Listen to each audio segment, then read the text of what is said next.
오늘 성경 봉독은 사도행전 28장 22절부터 31절까지 함께 읽겠습니다. 사도행전 28장 22절부터 31절.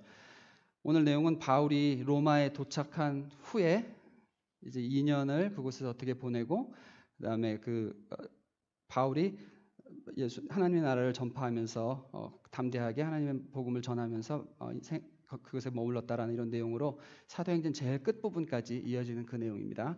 22절부터 31절까지 우리 교독을 하겠습니다. 제가 먼저 읽습니다. 이에 우리가 너의 사상이 어떠한가를 듣고자 하니 이 파에 대해서는 어디서든 반대를 받는 줄 알기 때문이라 하더라.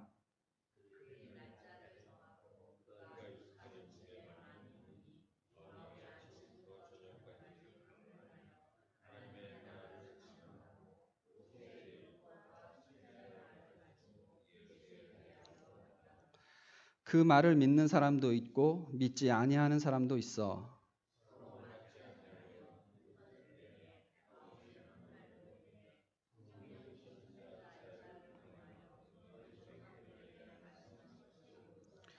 일러스되 이 백성에게 가서 말하기를 너희가 듣기는 들어도 도무지 깨닫지 못하며 보기는 보아도 도무지 알지 못하는도다.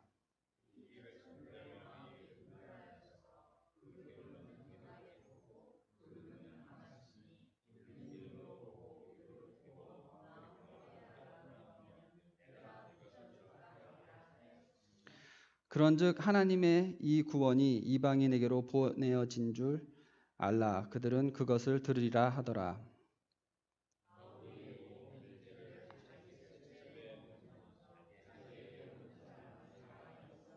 함께 읽습니다. 하나님의 나라를 전파하며 주 예수 그리스도에 관한 모든 것을 담대하게 거침없이 가르치더라. 아멘. 기도합니다. 하나님, 이 시간에 성령님으로 이곳에 역사하셔서 우리에게 지혜를 더하시고 우리의 눈과 마음과 영이 하나님의 뜻을, 하나님의 지혜를 분별할 수 있도록 떼어지는 귀한 시간 되도록 주님 축복하여 주시옵소서. 주님께 모든 걸 맡기며 예수님 이름으로 기도드립니다. 아멘. 네, 드디어 사도행전 시리즈 마지막 날이 되었습니다. 아마 올해 반년 동안 우리 계속 이 사도행전 시리즈를 해왔던 것 같아요. 오늘 이 마지막 부분에 이제 도착을 했는데 바울은 이렇게 그의 말년이 정리가 됩니다. 바울이 로마에 도착해서 지금 집에 감금되어 있으면서 2년 동안 살고, 그동안에 본인은 나가서 다니지 못하지만 방문객들이 바울을 찾아오면서 이제 그 사람들에게 계속해서 복음을 전하게 됩니다. 그러고 이제 사도행전은 마무리가 되는데 그 후에 바울은 잠시 풀려났다가 그래서 풀려났을 때에 스페인까지 전도를 하러 갔다는 이런 말이 전해지고 있습니다. 그리고 그 후에 다시 로마에 와서 감옥에 갇히게 되는데 이때는 상황이 굉장히 힘든 상황으로 감옥 생활을 하게 됩니다. 그래서 얼마 가지 않아서 결국엔 네로에 의해서 목배임을 당하는, 그래서 순교를 하면서 삶을 마치게 된다고 그렇게 전해지고 있습니다. 오늘 이 마지막 28장에 오늘 설교 말씀은 26절과 27절에 관한 것입니다. 제가 다시 읽습니다. 너희가 듣기는 들어도 도무지 깨닫지 못하며 보기는 보아도 도무지 알지 못하는도다. 이 백성들의 마음이 우둔하여져서 그 귀로는 둔하게 듣고 그 눈은 감았으니 이는 눈으로 보고 귀로 듣고 마음으로 깨달아 돌아오면 내가 고쳐줄까 함이라 하였으니. 이 말씀은 구약의 이사야서 6장 9절부터 10절의 말씀입니다. 이 이사야서의 말씀은 마태, 마가, 누가, 요한에서도 인용이 되고 또 오늘 이 사도행전의 마지막 부분에서도 또 인용이 되는 구절입니다. 사도행전 제일 끝부분에서 바울이 이 마지막 메시지를 전하면서 마감을 합니다. 근데 이 구절이 여러분 아시다시피 성경의 구약은 히브리어로 되어 있고 신약은 헬라어로 기록되어 있습니다. 근데 이 원문의 이사야서는 그래서 히브리어로 되어 있는데 신약으로 인용이 되어 올 때는 이것이 헬라어로 이제 번역이 돼서 인용이 되어 옵니다. 근데 신기한 것은 신약에 인용되어 올 때 이 사복음서와 사도행전에 약간씩 다르게 변화가 돼서 인용이 되어 옵니다. 그래서 제가 신학교 2학년 때에 헬라어 가르치는 교수님께 여쭤봤어요. 왜 이게 이렇게 다 다르게 번역이 돼서 가지고 오는 거냐. 그분이 헬라어를 모국어처럼 하시는 분이세요. 어머니께서 그리스인이라서 또 지금 대대로 어머니 쪽 집안이 그리스의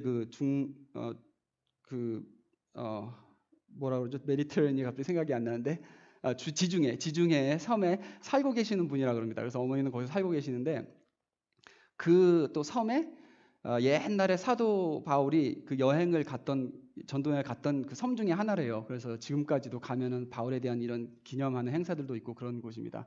그러니까 뭐 얼마나 헬라어며 이 배경에 대해서 잘 아시겠습니까? 그래서 그 교수님께 여쭤봤어요. 근데 교수님이 굉장히 솔직하신 분이시더라고요. 그냥 모른다고 그러시더라고요. 이 말씀이 자기는 번역을 못하겠다고 어렵다고 그렇게 말씀하십니다. 그래서 제가 좀 무안할 정도로 학생들 앞에서 그렇게 말씀하셨는데 3학년이 돼서 그래서 이번에는 히브리어를 배울 때 히브리 교수님께 물어봤습니다. 히브리어 교수님께 물어봤습니다.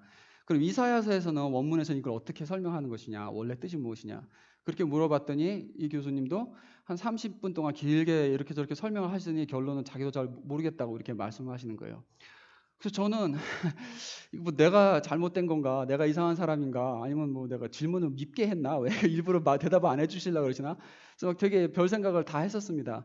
그래서 신학교 다니는 내내 이 고민을 했던 구절인데, 제일 졸업할 때쯤 다 돼서 이스라엘에서 자라셨기 때문에 히브리어를 또 그 모국어처럼 하시는 교수님이 한 분 계셨어요. 그래서 막 그 이스라엘어로, 히브리어로 은어도 아시고 싸울 때는 이렇게 말을 하는 거다 막 이런 식으로 하시는 분들이 하시는 교수님이 계셔서 이제 그분께 여쭤봤죠. 근데 이 교수님이 그래도 그나마 제일 바른 해석을 저한테 도움을 주셨던 것 같습니다. 자, 구약의 원문을 보면은 이사야서 6장 9절 10절을 이렇게 기록이 되어 있습니다. 여호와께서 이르시되 가서 이 백성에게 이르기를 너희가 듣기는 들어도 깨닫지 못할 것이요 보기는 보아도 알지 못하리라 하여 이 백성의 마음을 둔하게 하며 그들의 귀가 막히고 그들의 눈이 감기게 하라. 염려하건대 그들이 눈으로 보고 귀로 듣고 마음으로 깨닫고 다시 돌아와 고침을 받을까 하노라 하시기로. 참 어렵습니다. 어떠세요? 이 지금 의문들이 생기지 않습니까? 하나님이 눈을 감기게 시키신 것인가? 자, 이제 제일 적합한 해설은 그 교수님이 이렇게 말씀하십니다. 이사야에 있는 이 구절은 시입니다. 이것은 시로 쓰여진 구절입니다. 그러니까 이것은 시로 쓰여진 것이니까 감정을 담은 글로 우리가 읽어야 한다고 이렇게 먼저 설명을 하십니다. 예를 들어서 고3을 둔 어머니가 아들이 너무 공부를 안 하는 거예요. 공부 안 하고 계속 게임만 하고 있는 아들을 이제 뒀다고 생각을 해보겠습니다. 그러면 이제 이 엄마가 이 아들한테 너 왜 이렇게 말을 안 듣니? 엄마 말이 말 같지 않니? 너 그래 계속 공부하지 마라. 앞으로 어떻게 되나 두고 보자. 뭐 이런 식으로 화를 내면서 감정 섞인 말씀을 하시잖아요. 그럼 이것이 정말 공부하지 말라는 게 아니고 공부를 하라는 말을 너 공부하지 말아봐라 어떻게 되나 이런 식으로 감정을 거기에 담아서 그렇게 반어법으로 표현을 하게 되는 것입니다. 그러니까 이 교수님의 설명은 이 시는 그런 식으로 일단 어프로치를 해야 된다는 것입니다. 그래서 이사야한테 하나님이 너가 가서 옳은 소리를 해라. 그런데 그 소리 해봤자 그 사람들 아무도 회개 안 할 것이고 회개할 사람 없을 것이다. 네가 오히려 옳은 소리를 함으로써 그 사람들은 더 마음이 빗나가고 더 반항하게 될 것이다 라고 이렇게 감정을 더해서 하나님께서 애절한 마음으로 말씀하시는 거라고 이렇게 표현을 하십니다. 그러니까 결국 이사야의 말씀 선포가 그들이 원래 마음에 이게 강팍하게 하나님을 거부했던 마음을 담고 있었던 사람들이 이제 더 격한 감정으로 더 확실하게 하나님을 거부하게 만들 것이라는 이러한 표현이라는 것입니다. 이제 거기까지는 이해가 되셨죠? 자, 그런데 이제 또 더 큰 문제는 이 구절을 신약에서 인용할 때 이 의미가 조금씩 변해서 갈라집니다. 시를 해석할 때는 사실 그 해석이 해석하는 사람마다 바뀌는 것이 또 정상이기도 하죠. 자, 그래서 어떻게 그럼 달라지는가? 신학에서 말하는 예정론과 예지예정론이라는 것이 있습니다. 이것을 간단하게 설명을 드리자면 이렇습니다. 하나님이 미리 선택한 사람들을 구원하시는 건가? 아니면 내 의지로 믿어야지만 내가 구원을 받는 것인가? 바꿔 말하자면 내 구원과 내 신앙의 책임이 하나님한테 있는 것인가 아니면 나한테 있는 것인가에 관한 논쟁입니다. 여러분도 많이 들어보셨을 것입니다. 많이 들어봤기 때문에 또 더 헷갈리실 것입니다. 이 참 중요한 부분인데 이 부분을 바르게 이해하지 못하면 항상 큰 문제가 되기 마련입니다. 그래서 오늘 이 난해한 이사야서 6장 9절 10절의 말씀이 신약에서 어떻게 해석이 됐고 또 그 중에 바울은 어떤 뜻으로 이 말씀을 인용하고 사도행전을 마치게 되는지를 한번 생각해 보겠습니다. 두 명의 관점에서 이 구절을 보겠습니다. 첫째로 주권자의 관점, 하나님의 관점입니다. 그리고 두 번째로 받는 자, 우리들의 관점을 말하는 것입니다. 주권자와 받는 자의 관점. 자, 첫 번째, 주권자 대신 하나님의 관점입니다. 이 주권자 대신 하나님의 관점을 잘 나타낸 것이 요한복음 12장 39절과 40절인데요. 요한은 이 같은 이사야의 구절을 이렇게 해석해서 번역해서 인용합니다. 그들이 능히 믿지 못할 것은 이 때문이니 곧 이사야가 다시 일렀으되 그들의 눈을 멀게 하시고 그들의 마음을 완고하게 하셨으니 이는 그들로 하여금 눈으로 보고 마음으로 깨닫고 돌이켜 내게 고침을 받지 못하게 하려 함이라 하였음이더라. 자, 요한의 번역에는 바울과 비교해 볼 때 하나님의 주권을 훨씬 더 강조하는 말로 번역을 해옵니다. 하나님이 선택하시고 그 선택받는 자들을 하나님이 구원하신다는 하나님의 주권을 말하고 있는 것입니다. 하나님은 스스로 계신 분이시고 또 모든 만물을 창조하신 창조주라는 거 여러분 믿으십니까? 그렇다면은 하나님 밖에 있던 그 어떤 피조물들은 하나님의 선택과 의지에 영향을 줄 수 없다는 것을 또 믿으셔야 합니다. 우리가 잘해서 하나님께서 우리를 축복하시고 우리를 사랑하시는 것이 아니고 그냥 우리가 아직 죄인이었을 때 하나님께서 우리를 먼저 사랑하기로 결정을 하신 것입니다. 그냥 이들을 사랑해야 되겠다라고 이미 결정을 하신 것입니다. 로마서 5장 8절에 이렇게 가르쳐 주십니다. 우리가 아직 죄인 되었을 때에 그리스도께서 우리를 위하여 죽으심으로 하나님께서 우리에 대한 자기의 사랑을 확정하셨느니라.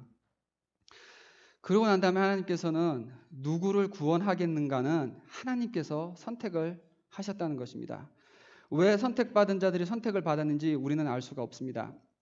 출애굽기 33장 19절에 이 주권에 대해서 하나님께서 직접 스스로 이렇게 말씀하십니다. 나는 은혜 베풀 자에게 은혜를 베풀고 긍휼히 여길 자에게 긍휼을 베푸느니라. 그럼 왜 누구는 구원하시고 왜 누구는 평신도 누구는 선교사로 부르시는지 이 질문이 우리가 들긴 하겠지만은 우리가 거기에 대한 답을 알 수가 없는 것입니다. 사람들은 보통 이렇게 얘기하죠. 아, 저 사람이 믿음이 좋아서 저렇게 목사가 되었나 보다. 저 사람이 일찍부터 헌신을 하고 살더니 저렇게 선교사가 됐나 보다. 이런 말들을 할 수가 있습니다. 그거 이제 사람들의 관점에서 사람들의 생각엔 그럴 수 있지만은 하나님의 관점에서는 그렇지가 않다는 것입니다. 모두가 다 똑같은 죄인이라는 것입니다. 큰 죄인이든 작은 죄인이든 모두가 다 죄인이고 그래서 분명한 거 한 가지는 모두 벌음받고 모두 죽었어야 하는 죄인인데 그 중에서 하나님께서 특별히 선택하신 자들만 은혜를 주시고 그래서 우리 여기 모인 우리들처럼 특별한 은혜로 이 자리에 모이게 하시고 말씀을 듣게 하시고 또 회개할 수 있는 기회를 주시고 믿음을 성장할 수 있는 또 기회를 계속해서 유도하신다는 것입니다. 그러니까 은혜입니다. 우리는 무조건적인 은혜로 구원을 받고 무조건적인 은혜로 성화되고 거룩해져 가게 되는 것입니다. 그것이 하나님의 관점에서 바라볼 때 우리가 배울 수 있는 가장 큰 교훈입니다. 이것을 인정하고 받아들이시기를 바랍니다. 그럼 이제 둘째로 받는 자의 관점에서 말씀을 받는 자의 관점을 한번 생각해 보겠습니다. 우리가 말씀을 들을 때 그러면 이런 핑계를 댈 수가 있겠죠. 그럼 모든 것이 하나님의 주권 아래 시행된다면은 내가 지금 은혜 못 받는 게 내 탓이 아니겠네. 성령이 아직 역사 안 하시니까는 내가 아직 이러고 있는 건가 보네. 자, 이렇게 핑계를 삼을 수가 있습니다. 근데 이 같은 이사야의 말씀을 인용한 바울의 번역은 이렇습니다. 오늘 본문 말씀 27절 다시 한번 봅니다. 이 백성들의 마음이 우둔하여져서 그 귀로는 둔하게 듣고 그 눈은 감았으니 원어를 보면은 이 그 눈을 감았으니가 그들이 자기의 눈을 감았다고 정확하게 표기가 되어 있습니다. 그러니까 불신앙의 책임은 남이 아니라 본인에게 있다는 메시지를 바울은 말하고 있는 것입니다. 바울은 사실 로마서에 보면은 하나님의 뜻대로 선택된 자들이 구원을 얻는다는 설명을 길게 자세하게 또 하고 있습니다. 그런데 같은 바울이 여기에서는 모든 책임을 말씀을 받아들이지 않는 유대인들에게 돌리고 있는 것입니다. 두 가지 관점을 다 설명하고 있는 것이죠. 자, 사도행전 끝에서 오늘 바울이 제일 마지막으로 남기는 이 메시지는 내가 믿지 못하는 책임은 나한테 있다는 말씀입니다. 그동안 혹시 우리가 하나님의 뜻대로 다 되겠지라고 안일한 마음을 품은 분들이 우리 중에 있으시다면은 이 메시지를 잘 귀담아 들으실 수 있기를 바랍니다. 이것은 심판의 메시지입니다. 바울은 마음이 완고해서 하나님을 거부하던 이 유대인들을 향해서 심판의 메시지를 던지고 있는 것입니다. 복음의 메시지는 이렇게 제발 좀 믿어줘라 하면서 구걸하면서 다니는 메시지가 아니고 살 자와 죽을 자를 나누는 무서운 심판의 메시지가 될 수 있는 것입니다. 이것을 믿는 자들에게는 그것이 영생을 이루는 구원의 메시지지만은 이것을 거부하는 자들에게는 심판에 이르게 하는 무서운 메시지가 되는 것입니다. 그래서 구원받는 자들이 있던 없던 간에 하나님의 말씀은 늘 살아있고 그곳에서 계속 운동하고 계시는 것입니다. 다만 이것이 구원의 메시지로 전달되느냐 심판의 메시지로 전달되느냐 받는 자의 마음에 달렸다는 것입니다. 우리가 전도를 하거나 설교를 할 때도 똑같은 말씀인데 누구는 마음에 받아서 회개를 하고 누구는 더 마음이 강팍해지는 사람을 볼 수가 있습니다. 우리 중에 누가 예수를 믿을 사람인지 누가 믿지 않을 사람인지는 우리는 절대 알 수가 없습니다. 말씀이 일단 전해졌을 때 그 중에 이제 두 가지 반응으로 갈라지게 되는 것입니다. 그러므로 바울은 오늘 본문에서 신앙의 책임은 말씀을 받는 자에게 있다고 전하고 있는 것입니다. 많이 헷갈리시죠? 예. 오늘 설교 굉장히 짧을 것입니다. 이렇게 복잡한 내용은 대수좀 제가 짧게 하려고 노력을 하겠습니다. 자, 그럼 도대체 뭡니까? 구원은 하나님이 선택대로 정해진 것인가요? 아니면 사람이 받아들인 대로 결정되는 것인가요? 신앙이 자라는 것이 하나님의 책임입니까? 나의 책임입니까? 답을 이렇게 정리해 보겠습니다. 하나님의 관점에서는 온전하신 주권을 행사하시며 하나님께서 이미 택하신 백성을 부르시고 구원에 이르게 하신다는 게 맞습니다. 그런데 그것은 하나님의 주권의 영역이지 나의 영역이 아닙니다. 사람의 관점에서 볼 때 나의 그 제한된 의식 세계, 내가 느끼고 보고 내가 관찰하고 내가 결론을 내릴 수 있는 나의 그 제한된 의식 세계에서는 하나님의 그 큰 전체 그림을 볼 수가 없다는 것입니다. 누가 믿을 사람인지 아닌지를 절대 알 수가 없습니다. 근데 그걸 언제 알게 되느냐? 내가 믿고 구원받은 후에 그제서야 뒤돌아보면서 아, 내가 선택받았던 사람이었구나라고 알게 되는 것입니다. 그렇다면 나는 미래에 사는 것이 아니고 지금 현재에 사는 사람이기 때문에 내 신앙의 책임은 오늘을 살고 있는 나한테 달려있는 것입니다. 오직 나중에 뒤돌아봤을 때 그런 줄 알았는데 하나님께서 하신 거였구나라고 깨닫게 되는 것이란 말입니다. 내가 지금 믿기로 작정할 때 구원을 받는 것이고 내가 더 예수님을 깊이 알아야겠다라고 작정을 할 때 신앙이 자라게 되는 것입니다. 그리고 나중에 인생을 돌아보니 모든 것이 하나님의 은혜였구나라고 알게 되는 것이죠. 하나님의 관점은 그때 가서나 조금 우리가 보게 되는 것입니다. 자, 하나님의 관점은 과거를 돌아볼 때 보이는 것이고 또 그것 때문에 미래를 바라볼 때 우리가 믿음으로 또 하나님의 관점을 볼 수가 있는 것입니다. 그러나 현재의 나에게는 지금 결단해야 되는 책임이 나에게 있다는 것입니다. 이 두 가지 관점을 다 가르치기 위해서 요한과 바울은 이 같은 이사야의 시를 다른 관점으로 번역해서 옮긴 것입니다. 둘 다 하나님의 영감으로 쓰여진 말씀이 맞습니다. 조금 가볍게 마음을 돌리기 위해서 예, 제가 제 아내와 결혼을 하기 전에 장장 7년을 사귀었습니다. 길게 연애를 했는데요. 결혼하기 전까지 참 많은 노력이 있었습니다. 먼저 고등학교 때 제 아내를 교회에서 처음 봤는데 그때는 저렇게 이쁜 사람하고는 내가 사귈 수가 없지라고 이런 마음을 가졌습니다. 예, 좀 웃어주세요. 제가 말하고 굉장히 부끄럽네요. 제게는 너무 과분한 그녀였습니다. 근데 그래서 그냥 포기하고 말았는데 대학교에 갔더니 또 학교를 같이 다니게 됐습니다. 그래서 다시 만났어요. 근데 그 해에 저희 대학교에 정말 이례적으로 한국말 하는 남학생들이 무더기로 입학을 했습니다. 그래서 특히 제 아내가 있었던 과는 뭐 학말하는 남자가 한 20명 됐는데 제 아내 딱 한 명, 여자는 한 명이었습니다. 그래서 제가 이제 이렇게 학교에서까지 만났으니까는 뭔가 대시를 해봐야 되겠다 생각을 했는데 이게 경쟁력이 보통이 아닌 거죠. 엄청난 경쟁력을 뚫고 지금 쟁취를 해야 되는 그런 상황이 되었습니다. 그래서 서둘러서 오래 기다릴 것도 없이 빨리 용기 내서 사귀자고 에스카웃을 했습니다. 우물쭈물 대다가는 금방 다른 사람한테 뺏길 것 같았어요. 참 노력을 많이 했습니다. 그리고 첫 발렌타인데이 때에 그 여자들만 사는 기숙사 앞에 가서 제가 세레나데를 불렀습니다. 2월 14일이죠, 발렌타인이. 그리고 밤 12시에 얼마나 추웠겠습니까?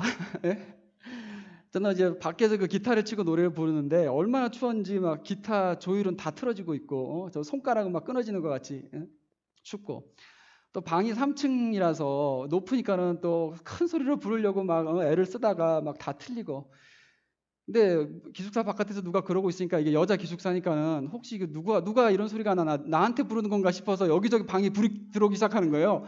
막 창문을 여는 사람도 있고 막 깔깔깔 웃고, 그런 정말 땀을 뻘뻘 흘리면서 그 추위에 제가 아주 덜덜 떨면서 그렇게 세레나데를 어쨌든 마쳤습니다.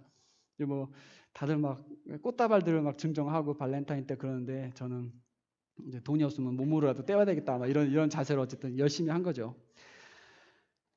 한 번은 제가 아내를 위해서 그 미역국을 제 인생 처음으로 끓여본 적도 있었습니다.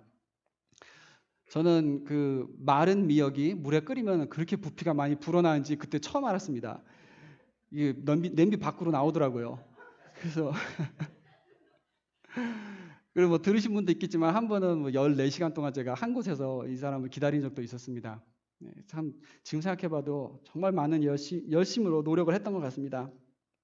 하나님이 주신 짝이었는 줄 제가 미리 알았으면 절대 그렇게 노력 안 했을 것 같습니다. 그리고 그렇게 긴 시간을 연애를 하면서 노력을 했지만은 정말 결혼하기 몇 달 전까지 결혼하게 될지 알지를 못했습니다. 뭐 얼마 안 남겨가지고 안 남았을 때 좀 한번 헤어졌던 때도 있었습니다. 그렇잖아요. 우리 아무리 오래 사귀고 잘 아는 사이라도 결혼하기 전에 사실 어떻게 될지 알 수가 없습니다. 물론 뭐 간증 들어보면은 이 사람 하나님이 나에게 주신 분이다라고 이렇게 알고 뭐 연애를 시작하시는 분들은 있는데, 저는 이제 그렇지는 못했거든요. 근데 그게 저한테는 좋았던 것 같아요. 계속 열심히 또 노력을 하고 또 끝까지 그 과정을 통해서 서로 맞춰지고 서로 변화되어가고 서로 준비되어 가는 것이었다는 것을 뒤돌아보고 난 다음에 알게 되었습니다. 특히나 나이 한참 들어서 이 신학교 가게 되면서부터는 정말 하나님께서 나를 잘 보완해 줄 수 있는 그러한 중요한 사모를 나한테 준비시켜 주시고 주셨구나라는 것이 더 확실하게 믿어지게 됐습니다. 제가 대학교 때 저 사람이면 내가 40대 후반에 목사하기에 딱 좋은 사모감이겠다 이러고 생각한 게 절대 아니었는데, 둘 다 정말 결혼하면서까지도 그 부분에 대해서는 전혀 상상도 못했던 부분인데, 돌아보고 나니까는 하나님께서 부르심을 받고 난 뒤에 돌아보니까는 다 이렇게 준비됐던 과정이라는 것이 분명하게 되는 것입니다. 긴 이야기를 했는데요. 우리의 신앙이 이렇게 잘하려면은 우리도 그 순간순간 매우 충실해야 되고 나름대로 최선을 다하고 내가 결정을 바르게 내리려고 애쓰면서 노력을 해야 되는 것이 맞습니다. 그런데 시간이 지나고 나면 뒤돌아봤을 때 이것이 벌써 예정된 길이었구나라고 그때 알면서 이것이 은혜가 되는 것입니다. 뒤돌아볼 때 비로소 하나님의 신실하심을 알게 되는 것이고, 또 그것을 바탕으로 미래도 계획하신 길이 분명히 있음을 우리가 믿게 되는 것입니다. 과거는 은혜로, 미래는 믿음으로, 그리고 현재는 순종으로 살아가는 것입니다. 오늘 설명한 이 하나님과 사람의 두 관점이 이해는 잘 안 된다 할지라도 두 가지를 함께 인정하면서 살아갈 때 우리가 균형 있는 신앙을 지켜주게 됩니다. 한편으로는 하나님의 무조건적 은혜에 기대면서 사는 우리가 자유함을 누릴 수 있지만, 동시에 내가 믿어야 하고 내가 애써야 하고 내가 노력해야 된다는 그 책임은 지금 나에게 오늘 있는 것입니다. 바울은 그렇게 살았습니다. 누구보다 하나님의 강권 역사를 체험하면서 성령을 따랐던 사람입니다. 다메섹에서 갑자기 그렇게 뒤집어지는 역사를 통해서 하나님께 부름받았고 매 순간순간마다 하나님께서 성령님을 통하여 말하고 가라 그러면 가고 서라 그러고 서면서 순종하면서 그렇게 살아갔던 성령의 역사를 누구보다도 강하게 체험하며 인도함을 받았던 바울입니다. 그랬던 바울이 오늘 마지막 메시지는 놀랍게도 받는 자에게 책임이 있다라는 이런 메시지를 던지고 사도행전을 마치고 있습니다. 둘 다 이해했고 둘 다 그렇게 알면서 그 노력을 하면서 살아왔던 바울이었음을 잘 보여주는 것입니다. 너의 불신앙의 책임은 너한테 달려 있다라고 오늘 경고를 던지고 있는 것입니다. 우리도 이 말씀을 명심하면서 늘 세상과 예수님과의 선택 앞에서 내가 예수님을 택하는 것이고 선한 길을 택하는 것이고 순종을 택하고 경건을 택해야 하는 것이 나의 책임인 것을 꼭 기억하시며 살아가시기를 바랍니다. 함께 기도하겠습니다.